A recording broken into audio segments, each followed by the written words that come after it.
Est-ce que cet été, j'aurais pas été raisonnable? C'est incroyable. Allons voir ça tout de suite. Hola et bienvenue dans cette nouvelle vidéo. Aujourd'hui, on se retrouve pour un petit book haul. Vraiment le petit book haul de l'été, juillet, août et septembre. Voilà, on englobe 3 mois à chaque fois. Et bah, apparemment, j'ai été assez raisonnable. Il y a peut-être un ou 2 titres qui ne sont plus ici, parce que si, je les ai lus et que j'ai pas plus aimé, enfin, j'ai bien aimé, mais que je sais que je ne relirai pas, je ne conserve pas. Donc, j'ai 10 titres à vous présenter. Sur ces 10 titres, il y a 2 cadeaux et 2 d'occasion. Le ratio est pas très bon, mais ça va. Je sais qu'il y a un autre titre que j'avais acheté, mais que du coup, j'ai remis à vendre. Donc, je vais pas vous le présenter parce que je ne l'ai plus dans ma bibliothèque. Quoi, il est plus là. Et sur ces 10 titres, il y en a 6 de lus. Donc, le ratio est plutôt pas mal, même si ça pourrait être mieux, même si ça a été mieux les fois d'après. J'ai aussi beaucoup lu de livres hors palle sur, cette période, juillet, août, septembre. J'ai bien vu que ces derniers temps, je lisais aussi beaucoup, bah, soit des livres audio qui n'étaient pas dans ma pile à lire, soit des livres audio, enfin soit des livres tout court qui venaient de la médiathèque et qui me faisaient très envie. Ou alors tout simplement des livres qu'on m'a prêtés. Je pense à ce que m'a prêté, Emmeline, voilà. On va tout d'abord commencer avec les cadeaux qui me provient d'un swap qu'on a, qui était organisé sur Instagram avec, d'autres gens que je ne vous ai pas filmé pour diverses raisons. J'ai, reçu La Psy de Frida McFadden aux éditions J'ai lu, que j'ai déjà lu avec Emmeline. J'ai beaucoup aimé, j'ai beaucoup aimé. Oui, bah, en fait, moi ça fonctionne bien parce que je lis pas, de ce genre d'habitude et ça fonctionne archi bien avec moi. Moi j'ai rien vu venir, j'étais là, je fais et voilà, donc voilà et celui-là-ci est lu. Je pense que vous connaissez Frida McFadden avec, La femme de ménage.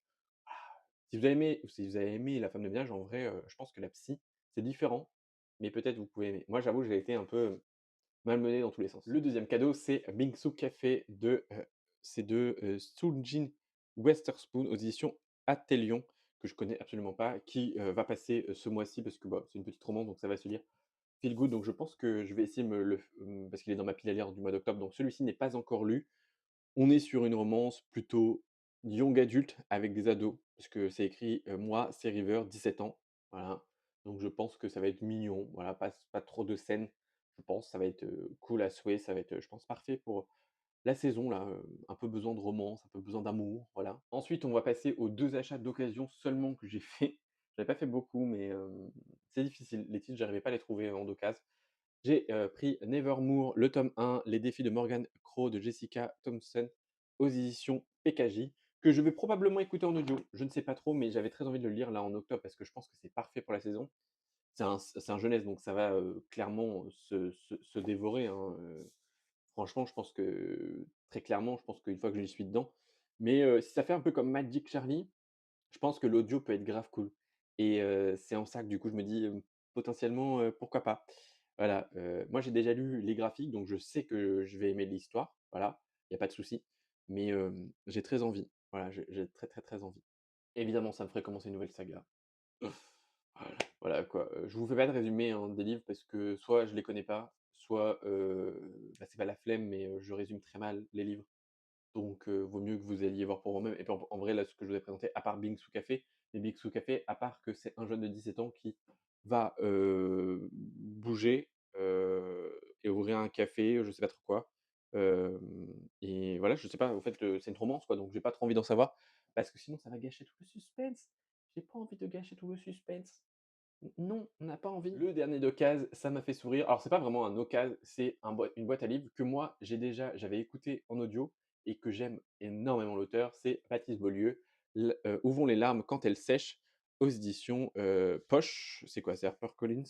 Non, c'est pas HarperCollins, c'est la collection de l'iconoclaste Poche, je connaissais pas, que moi j'ai écouté en audio et en fait c'est drôle parce que c'est que, Aurélie de la chaîne Aurélie des livres, l'a trouvé en boîte à livres et l'a lu pour un vlog un peu spécial et en fait j'ai, fait le tour, quoi, quelques semaines, enfin je peut-être 2-3 semaines après et je suis tombé dessus et j'étais là, je fais: «C'est le destin» et en fait moi je l'ai déjà lu, mais je le voulais dans ce format-là parce que, bah, déjà voilà et que j'aimerais beaucoup le relire un jour.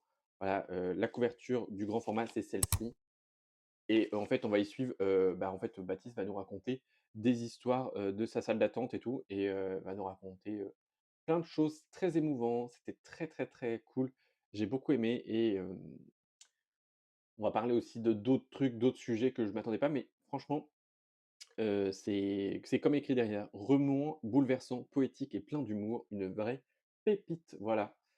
Donc celui-ci, j'étais ravi, voilà, parce que je sais que je le relirai un jour. Il était pas en excellent état, mais ça me gêne pas trop en vrai, voilà, il est lisible, c'est tout ce qui, m'importe donc voilà, vu que je dépose pas mal de livres en boîte à livres, je peux me permettre d'en prendre de temps en temps. On va finir avec la partie achat de ce mois. Tout d'abord avec les 2 petits poches de la même autrice que je me suis procuré, c'est Petite salle de Louise May aux éditions Point et bah, de Jour de Louise May, La deuxième femme, mais là aux éditions Pocket.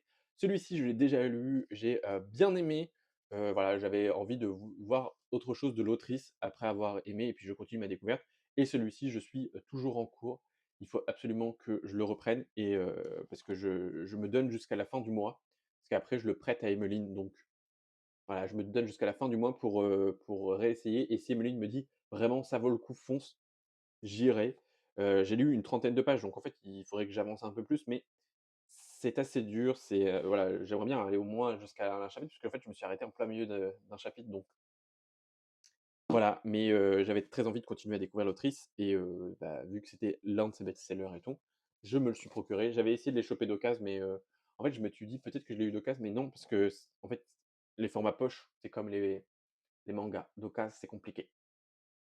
Je pose ça là à l'aveuglette tout à l'heure, tout va tomber. Le prochain, c'est un jeunesse qui me faisait très, très, très, très envie lors des annonces de la sorte des sorties littéraires. C'est bien évidemment le guide pratique pour boulangère magique de T. Kim Finger aux éditions Seuil Jeunesse, que j'ai déjà lu avec Emmeline, je crois, et que j'ai beaucoup, beaucoup, beaucoup aimé. J'ai beaucoup aimé, enfin, c'est vraiment, c'est l'autrice de Nettle and Bone qui a fait un carton, et franchement, c'était vraiment un très, très, très bon jeunesse. J'aime beaucoup l'illustration, c'est parfait pour la saison. Et c'était ultra cool. En fait, on va y suivre, Mona qui va se retrouver, au milieu de péripéties, mais en fait, il y avait de très bons messages. Enfin, c'est de la magie, c'est une jeune fille avec de la magie, de la pâtisserie, des châteaux, enfin, des rois, des reines et en fait, il y a Mona au milieu, quoi et c'est une enfant et elle nous le rappelle tout le temps dans ce livre et c'était vraiment très, très, très, très chouette. Franchement, une très, très, très bonne lecture. Voilà, clairement, lisez-le et faites-le lire à vos enfants si vous avez des enfants. Voilà, on ne sait jamais. Ou si vous connaissez des enfants, des neveux et nièces et tout, en âge de lire. Franchement, c'était, plutôt cool. Un autre jeunesse très, très, très cool, mais ça, j'en doutais absolument pas, c'est Fleur de Bastion et le Renard Masqué, le tome 1, Les Loups de Hurlebois de Jolan C. Bertrand aux éditions École et Loisirs dans leur collection Medium, qui est un tome 1 d'une trilogie, je crois, il me semble, je ne suis plus bien sûr, que j'ai déjà lu, que j'ai beaucoup aimé. Franchement, j'en ai déjà parlé, très récemment en plus, je l'ai enfin, oui, il y a pas très longtemps, donc voilà, c'est lu, c'est apprécié. J'ai le tome 2 dans ma pile à lire, donc voilà, hâte de le lire aussi parce que ça se dévore. Franchement, c'est écrit gros, enfin, c'est du jeunesse, c'est écrit gros et c'est de moins de 250 pages, donc parfait entre 2 grosses lectures un peu, voilà et toujours parfait pour la saison, bien évidemment et pour le Polarverse Challenge, bien évidemment. Avant-dernier titre, c'est une saga, une suite de sagas, c'est Ces promesses qu'on croyait éternelles, la partie 1 de Neil Gaiman et Marie Alino aux éditions Albin Michel, qui est très beau en violet, que, j'ai découvert, il y a pas si longtemps. Si, j'ai écouté le tome 1 l'année dernière et là, le dernier tome est sorti, donc il me reste un tome à acheter. Alors c'est pas une quadrilogie, il y a 5 tomes, donc c'est une, je ne sais plus, voilà. Donc et en fait, le dernier tome est coupé en 2 en fait, voilà, donc c'est pour ça que ça fait 5 tomes, parce qu'il y avait beaucoup de choses à dire et que ça aurait été trop énorme et déjà, c'est des bébés de 600 pages, mais très, très, très, très honnêtement, ça se dévore. J'aime énormément cette saga. C'est une saga coup de cœur. Je suis désolé pour le coup dans le micro. Faut que je m'y habitue. C'est une saga vraiment coup de cœur, j'aime énormément. J'ai pleuré tous les larmes de mon corps au premier tome, le deuxième tome aussi. Le troisième tome un peu moins, parce que les sujets abordés, religion, tout ça, m'intéressaient un peu moins, mais pour le coup, après, il y avait des moments ultra durs et j'ai très, très hâte de finir pour voir ce que ça va donner, pour voir la suite, pour voir la finalité de cette saga. Il sort le 22 octobre. J'ai très, très, très envie, vraiment, de me mettre à manger des pâtes pour acheter ce tome et le lire. Mais on va être assez raisonnable. Ah non, quoique je peux pas être raisonnable parce que après les Utopiales, je n'ai plus le droit d'acheter. Donc peut-être je vais le commander, le 31. Voilà, comme ça, voilà, on dira voilà, c'est pas voilà. Mais parce qu'après les Utopia, je pars en no-buy au moins pour au moins un bon mois, voire 2 parce que, bah, il y aura les fêtes après donc mais et puis, ma palle a pas mal remonté, elle a 17 titres à l'heure actuelle ou 16 parce que je viens d'en sortir un, mais elle va pas rester longtemps comme ça. Parce que j'ai déjà un livre en route et un livre que voilà, donc je sais très bien que voilà, elle aura pris une claque au mois d'octobre, mais vous verrez ça dans les, prochains bah, dans le prochain book haul, le book haul de fin d'année, voilà, vous verrez la décadence du mois d'octobre.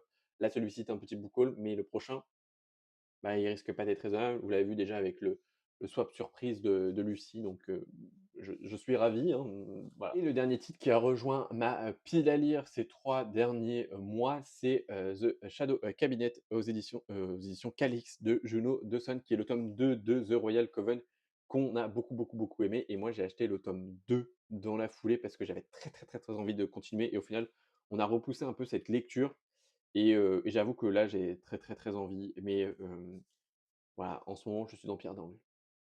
Voilà, on peut pas tout faire en même temps, mais j'ai très, très, très, très envie de sortir cette lecture, que ce soit, en octobre ou en novembre parce que, bah, avant la fin de l'année, parce que, bah, voilà, pour être à jour dans une saga et parce que ça me fait, voilà, très, très, très envie. C'est parfait pour la saison, c'est queer, c'est féministe, c'est tout ce que vous voulez. C'est un 20 sur 20 sur le tome 1, franchement, ces derniers temps, j'ai enchaîné que enfin, sur cette fin d'année, j'ai beaucoup, beaucoup, beaucoup enchaîné sur de très, très, très bonnes lectures entre The Royal Coven, Pierre d'Angle. J'ai fini, hier, c'était Les Clopins qui est un petit jeunesse, pareil, 20 sur 20. Il y a d'autres trucs, hein, franchement, ou de très, très, très, très, très bonnes notes parce que voilà, pareil, l'Assassin Royal, on est sur les Aventuriers de la mer, mais les Aventuriers de la mer, on en parle, voilà. Est-ce que je les lis, hein, mais je les ai pas achetés, enfin, je les écoute plutôt. Et donc voilà, c'en est tout pour ce, petit book haul de ces 3 derniers mois. Voilà, on est plutôt raisonnable, mais je sais que c'est terminé. Apparemment, en octobre, c'était pas raisonnable du tout et voilà, c'est comme ça. On achète, on fait de la thérapie avec l'achat, voilà, c'est pas bien, mais il y avait aussi des précommandes que j'ai faites aussi, bah, avant, qui sont arrivées, que là en octobre, donc voilà quoi. Sur ce, comme d'habitude, n'hésitez pas à me dire si, on a, des livres en commun, s'il y a des livres que je n'ai pas encore lus, qu'il faudrait absolument que je sorte de ma pile à lire. N'hésitez pas à me dire: «Hey, oh ça doit sortir là». Bon, La Deuxième Femme, c'est déjà sorti plus ou moins. Voilà, donc ça va. Il me reste The Shadow Cabinet, Nevermore et Bingsu Café. Donc ça devrait aller, parce que c'est toutes des lectures qui me font très, très, très envie et que je vais lire très bientôt. Je rappelle discrètement qu'il y a un concours dans la dernière vidéo. Voilà, de la partie du Poolverse. Au cas où vous l'auriez pas vu, il y a un concours dans la description. N'hésitez pas à aller checker, parce que ça sera encore d'actualité. Oui, c'est jusqu'au 19. Sur ce, comme d'habitude, j'espère que cette vidéo vous aura plu. On se retrouve très bientôt dans une nouvelle vidéo. Prenez soin de vous, c'est important. Bye.